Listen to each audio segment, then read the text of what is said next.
Oke, akan mulai saya record menggunakan Excel ya untuk penjadwalan satu mesin. Jadi datanya tadi sudah saya copy 10 job, kemudian ada processing time-nya, ada due date-nya. Ini sama seperti data yang ada di slide. Nah, kita siapkan, seandainya kalau kita mau mengerjakan pakai SPT berarti kita cari urutannya ini ya. Kita cari urutannya sesuai SPT, berarti job berapa ini? Job 10 dulu. Jadi di sini job 10, kemudian urutan berikutnya job 3, waktunya 4 ya. Kemudian urutan berikutnya job 2, job 8, ya, begitu seterusnya ya. Jadi urutannya sudah kita tulis di sini berdasarkan metode penjadwalan yang mau kita pakai. Kalau EDD berarti Anda urutkan berdasarkan row yang ketiga ini. Ya. Nah sekarang bagaimana caranya menyalin TI berdasarkan referensi job? Jangan dikerjakan manual. Yang dikerjakan manual cuma urutannya ini aja. Urutan ini pun sebetulnya kalau mau di automated juga bisa ya. Ya, Anda sort dari waktu proses ini, kemudian urutannya setelah Anda sort, hasilnya Anda copy, bisa juga. Ya. Tapi ini urutannya kita isikan manual supaya lebih gampang diikuti tadi. Nah, hanya proses selanjutnya ini tidak ada yang manual, ini sudah bisa kita siapkan. Misalnya waktu proses ya, waktu proses Anda pakai formula ini, lookup, tapi lookupnya horizontal, ya, karena kita lookup ke baris demi baris. Kalau kolom, formulanya pakai vertical lookup, VLOOKUP ya. Jadi ini horizontal lookup.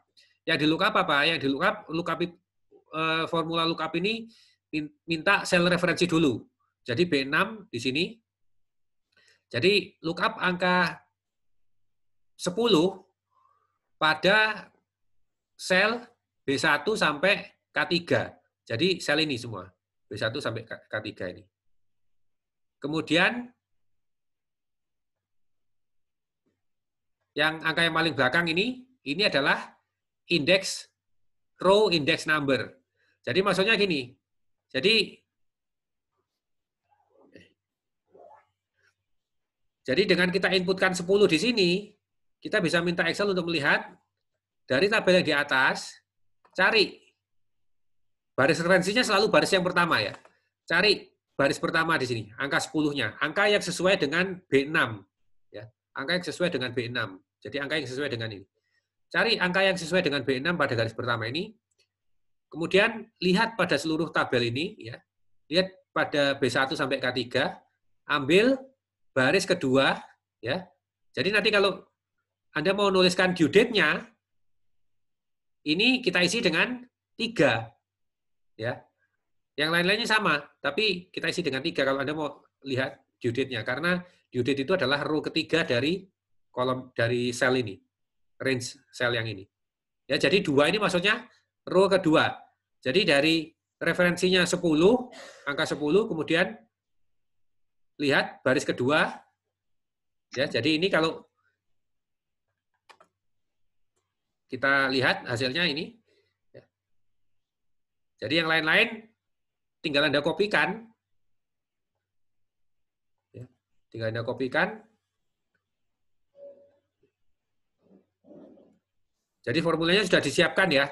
Sehingga artinya ini Anda tidak perlu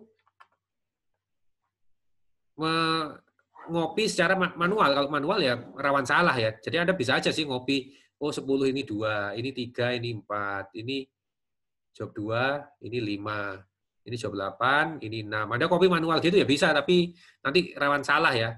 Apalagi main-main dengan angka yang hampir sama, 1 sampai 10, sampai 20 gitu ya. Nanti kadang mungkin ketukar antara nomor job dengan waktu. Jadi semua kita usahakan pakai formula. Nah, kalau sudah pakai formula, tinggal ngitung completion time. Completion time kan gampang kan? Ya, bikin formulanya juga sederhana ya. Khusus untuk yang job pertama, formulanya sama dengan B7. Jadi ngopi langsung dari atasnya ini.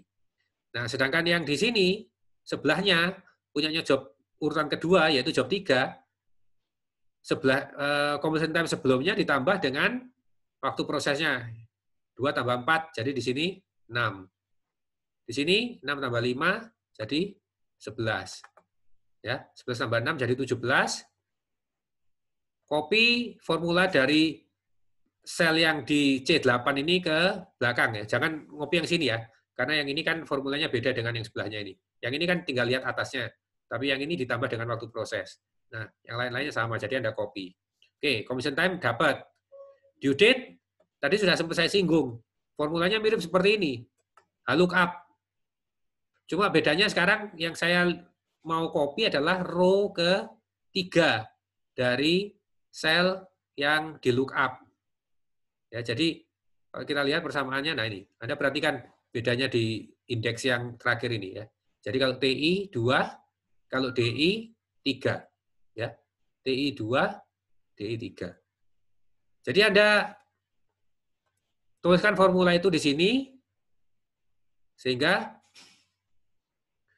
apa yang ada di sini, di kolom due date ini sama persis dengan apa yang ada di kolom due date, sesuai tapi urutan job. Ya. Nah, kemudian kalau sudah lateness itu formulanya apa? Completion time dikurangi due date. Ya, jadi B8 dikurangi B9.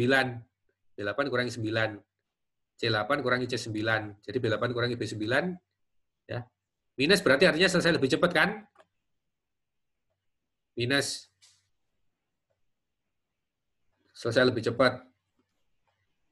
Ya, belum ada yang tardi. Nah, ini mulai tardi nih. Mulai jam ke-7 ini mulai tardi 12 ya. Jadi row 10 atau baris ke-10 ini adalah baris ke-8, formulanya baris ke-8 dikurangi baris ke-9. Oke, lateness dapat. Tardiness tinggal masukkan formula max. Mana yang max? Mana yang maksimum? 0 atau sel yang di atasnya ini, 0 atau B10. Jadi kalau di atasnya ini minus, maka saya ambil atau saya tulis di sini 0. Ya.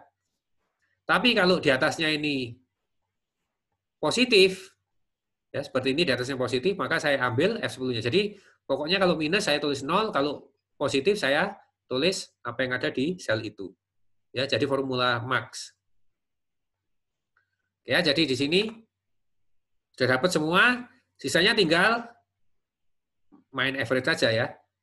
Ini kalau asumsinya ready time sama dengan 0, maka flow time sama dengan completion time. Jadi tinggal di average kan, B8 sampai K8. Oke. Ini flow time. Kemudian maksimum tardiness, tinggal lihat dari kolom ini yang maksimum yang mana. Ya. Min tardiness, tinggal di average. B11 sampai K11 di average. Ya. Number of tardy job, dihitung manual. 1, 2, 3, 4, 5, 6. Jangan, ya. Ini juga bisa dipakai formula. Jadi yang manual cuman ngisi urutan ini aja manual. Lainnya ini ada bikin automated semua. Ya, number tardiness pakai formula ini, count if. Ya, count B11 sampai K11 yang positif. Ya. Jadi totalnya ada 6. Oke? Jadi kalau kita mau pakai urutan yang lain, EDD misalnya, ya tinggal ganti baris pertama ini aja. Jadi seperti ini bawah ini ya, EDD. Ini di sini sudah ada formulanya semua.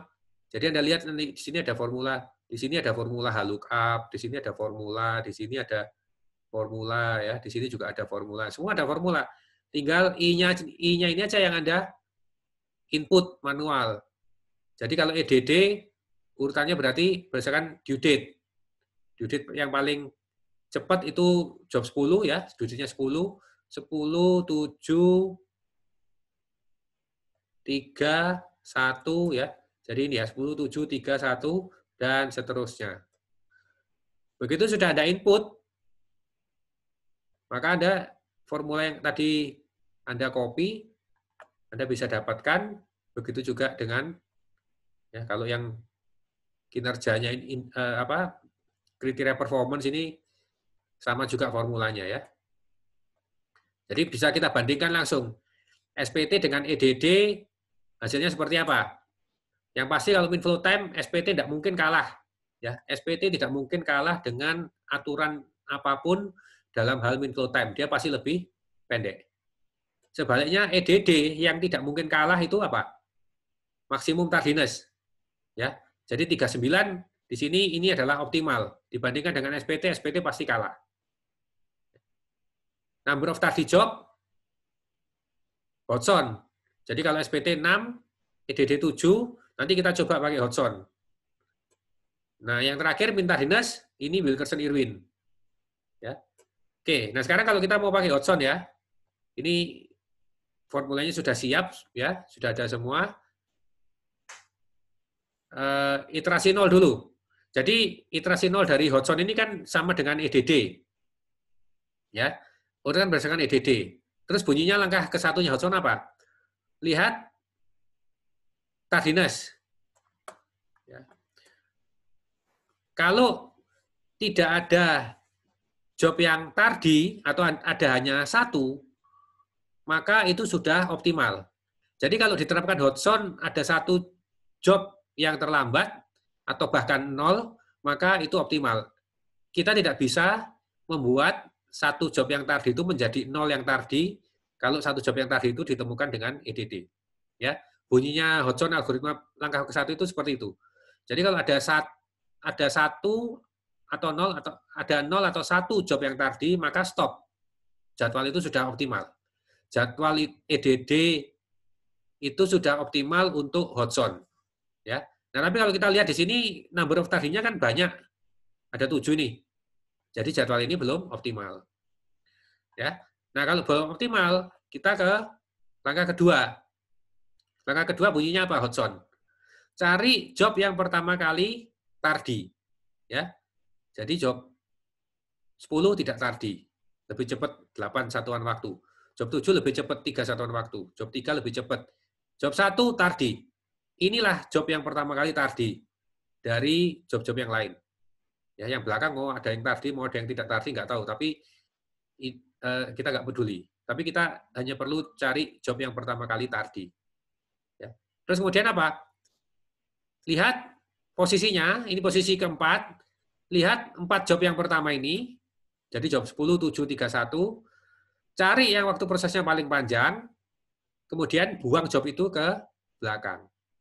Jadi di sini hasil dari langkah kedua, job 1 kita korbankan, kita buang ke belakang, jadi yang lainnya geser ke depan ya. Jadi urutan berikutnya adalah 10, 7, 3, nanti di sini 2, di sini 5, 4, 6, 9, 8. Ya.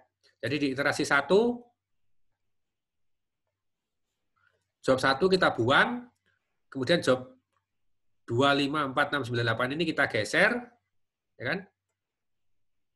Yang ini tinggal formula. Ya.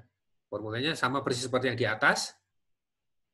Jadi kita bisa langsung dengan analisis ya. Masih banyak yang tadi. Masih berapa ini? 1, 2, 3, 4, 5. Masih ada 5 job yang tadi. Jadi langkah kedua, cari job yang pertama kali tadi. Enggak. Ini mulai tadi ya, job 5. Jadi ada 5 job yang tadi. Ya. Yang sisanya ke belakang enggak usah dilihat. Lihat 5 job yang ada di depan ini. Cari waktu proses terpanjang. Ini ya. Yaitu job 5. Berarti apa? Job 5 kita buang. Ya. Masuk ke tempat penampungan sementara bersama job 1, kemudian 4, 6, 9, 8 kita geser ke kiri. Ya. Jadi berikutnya di iterasi 2 urutannya 10, 7, 3, 2, 4, 6, 9, 8. Ya. Cek ya. 10, 7, 3, 2, 4, 6, 9, 8. Hasilnya Masih ada yang tadi, masih ada 3. Ya. Kalau tidak ada lagi yang tadi, baru selesai kan? Terus nanti job yang sudah dibuang tadi, ingat ya, job 1 dan job 5 ya. Sementara ini, job yang sudah dibuang tadi, taruh di urutan paling belakang. Ya. Ini masih ada yang tadi, jadi belum selesai. Berarti ini nggak tadi, nggak tadi, nggak tadi, nggak tadi. Ini juga nggak tadi. Ini tadi pertama kali. Jadi 6 job pertama ini yang kita evaluasi. Cari waktu proses yang terpanjang. Ya, job 6 dibuang, job 98 geser.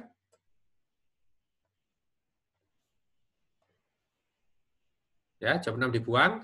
Jadi yang dibuang tadi 156 ya. Job 156. Hasilnya masih ada lagi yang tadi. Jadi job 9 ini adalah job yang pertama kali tadi. Kita lihat di sini. Ini ada 2. Anda bisa buang job 4 atau job 9, salah satu. Tidak apa-apa nanti kalau ada kayak begini, kalau hasilnya tidak sama, tidak apa-apa, karena Anda membuang salah satu, Anda bebas memilih, Anda tidak menyalahi algoritma. Ya. Di sini yang mana yang saya buang, coba. Kalau kita lihat, job 9 yang saya buang ya. Job 9 saya buang, jadi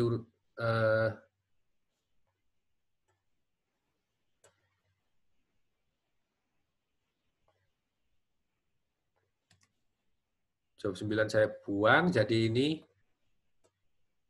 sisanya ini 1073.248, kita lihat hasilnya. Sampai sini tidak ada lagi yang tadi. Ya. Jadi yang sudah dibuang tadi kita kembalikan, yaitu job 1, job 5, job 6. Nah, kalau kita lihat ini tardiness-nya besar-besar ya. Jadi kalau dilihat kinerjanya, winflow time-nya 34,9. Saya scroll dulu ke atas ya. 34,9 tadi SPT 33. Betul ya? Tidak mungkin mengalahkan SPT.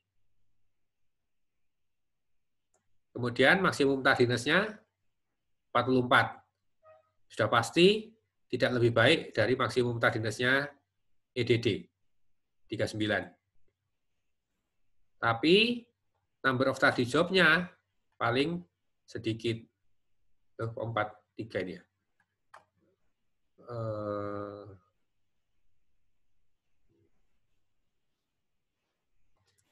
Oh, ini ada satu lagi sebentar. Oh ya, 9-nya ketinggalan. Ya, 1569. 9-nya ketinggalan. Oke, jadi ada 4 job yang tadi. Minta dinas 13,6. Nah, minta dinas ini kalau dilihat Hotson 13,6, kemudian EDD 15,8, SPT 14,4 ya. Kalau Anda nanti Anda bisa coba latihan ya pakai yang kita bahas hari ini tadi Wilkerson Irwin, nanti Anda akan dapatkan urutannya seperti ini. 10, 7, 3, 2, 4, 9, 8, 1, 5, 6. Silahkan dicek ya, buat latihan aja ya ini ya. Jadi Anda bisa latihan untuk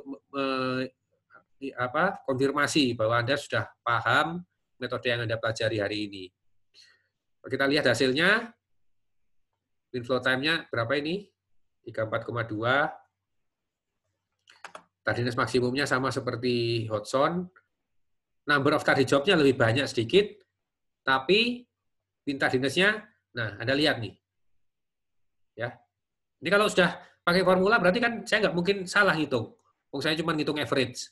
Ya, jadi sudah pasti kalau dihitung urutan ini, dihitungin average-nya 12,2. Nanti coba Anda cek juga tardy period-nya, overlap atau enggak, ya, untuk menyimpulkan apakah ini sudah optimal atau belum. Sementara ini kalau yang ada sekarang, sebelum kita cek tardy period-nya overlap atau enggak, yang ada sekarang ini udah pasti dia terbaik di antara yang lain. Ya, jadi 12,2 itu kalau Hotson 13,6 kalah. Ya. EDD 15,8 kalah. Ya, SPT 14,4 kalah. Udah pasti, ya. Ya, jadi itu materi untuk satu mesin. Ya. poin-poin yang penting dari materi satu mesin ini adalah Anda dikenalkan berbagai metode ya, yang umum-umum memang ada SPT, EDD, Hodgson, dan Wilkerson-Irwin, tapi tadi sudah sempat kita bahas juga ada Slack, ada juga WSPT, ya. Masing-masing punya tujuan. Jadi untuk menentukan metode mana yang mau dipilih, Anda harus paham tujuan yang dicari. Anda harus paham ininya dulu. Target kriteria performance-nya apa? Karena target kriteria performance itu menentukan pilihan metode. Ya, itu adalah poin yang penting dari materi scheduling single mesin ini. Ya, oke. Jadi sampai sini kita masih ada waktu 5,5 menit. Ini saya stop dulu ya recordingnya. Oke.